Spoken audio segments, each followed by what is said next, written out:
All right, we are going to work on your hem stitching samples today.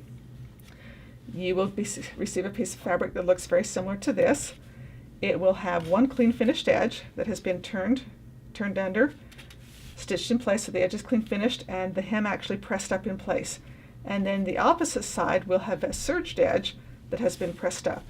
And so we're going to do 2 hem samples on this side and 3 different hem samples on this side of your fabric.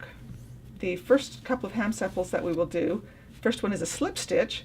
When you are hand sewing a hem, you want to sew with a single thread. So you'll thread your needle and then offset your thread. You want about 12 to 18 inches. One of the common mistakes that people make when they hand sew hems is, it takes me a long time to thread the needle, so I'm just going to put on 88 million miles of thread and hand sew it. The problem is the thread gets all tangled as you sew, and you wind up spending more time untangling your thread than you would if you just had shorter pieces. You want a knot down here in the bottom of the thread. There are 2 ways that you can very simply tie a knot that will be large enough that it won't pull through your thread. One is if you lay the thread across your index finger and then just cross it over the top of itself, so this little tail is on the bottom, and then hold your thumb and your index finger together, and then all you are going to do is this kind of a movement. You're just going to push your thumb and your index finger away from each other, or roll your index finger back against your thumb. And by doing that, it spins that thread around each other. And so I roll my index finger out, and then take your fingernail of your middle finger and press it down into your thumb right in front of that wad that shows up there, and then lift your index finger and pull, and that will make a knot that is right down there at the bottom of your thread. Okay? And it will be a big enough knot that you can use it and it not pull through. I'm going to cut that one off and show you the other way that you can make a knot if you'd like to, that works well. So that's one. The other is go ahead and just lay that thread on your index finger, and then take your threaded needle and lay it perpendicular to the thread.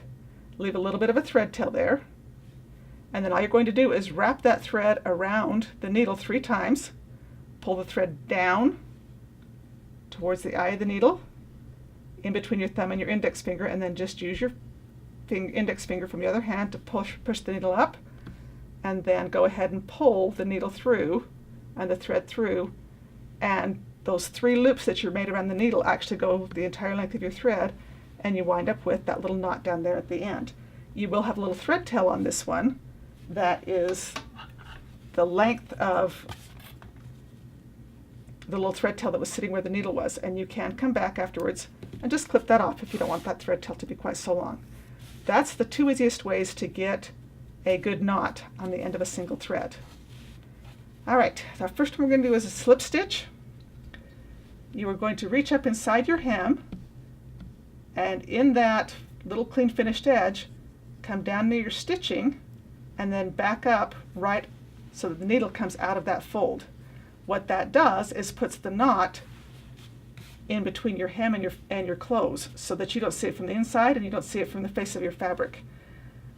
The slip stitch gets its name from one of the steps in actually making this. It's a 2-step process. The very first step we will come straight up, right above the fold from where you came out of that corner, and you will take a little teeny tiny stitch of fabric or stitch into the fabric, and you want to be at an angle. Okay, you want to be at a bias angle to the thread. You do not want to be straight perpendicular. You don't want to be straight parallel to your grain line. You want to be at an angle, and you're just going to grab 2 or 3 of the threads and pull the stitch.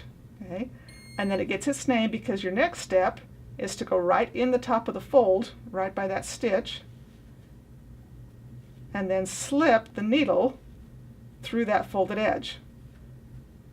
And so it gets its name because it slips through, and so you're going to go through between 1/4 and 3/8 of an inch. And that moves you over to where your next stitch is going to be. And then again, I quite often will just actually take my pin or take my needle and get right by my fold so I know I'm just barely above that fold. Take my stitch that just catches just a couple of the threads right there above,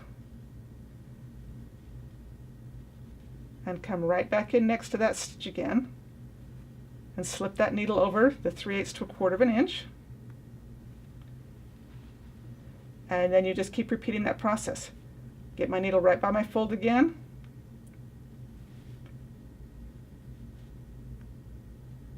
Take my little diagonal stitch.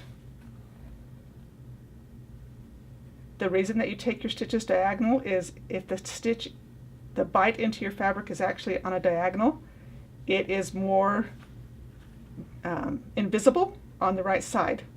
If you are on your straight lengthwise grain or your straight crosswise grain, it tends to be a little bit more visible and you see it a little bit better. And so you are just going to continue, take a stitch into the fabric, go back into your folded edge, and slip that over that 1/4 to 3/8 of an inch. Diagonal stitch, just catching a thread or two in the corner, and then back into that folded edge. And then